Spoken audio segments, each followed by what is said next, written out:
Ang pagdiriwang ay naganap sa mga hardin ng tahanan ng Enjo na Curek at Taugbabuyak Usten.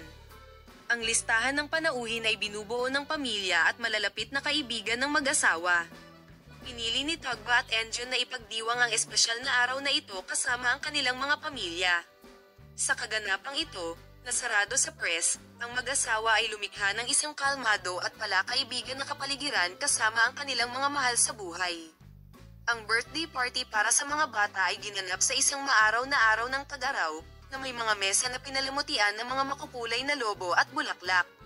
Habang tinatangkilik ng mga bisita ang masasarap na delicacy na inihanda ng sariling mga kamay ni Tagba, ipinakita ni Enjo ng kanyang mabuting pakikitungo sa pamamagitan ng pag-aalok nito sa lahat ng isa-isa.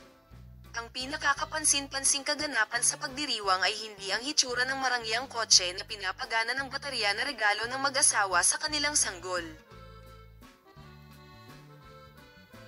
Dinisenyo tulad ng isang miniature ng isang tunay na kotse, hanggang sa pinakamaliit na detalye, na may maliwanag na pulang kulay. Ang regalong ito ay nagpapataas ng kaligayahan ng sanggol ng maraming beses.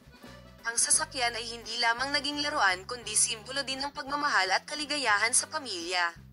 Si Enjo na Curek, na nagpakilala ng kotseng pinapagana ng baterya, ay nagsabi, "Para sa amin, ang iyong kaligayahan ay mas mahalaga kaysa anupaman.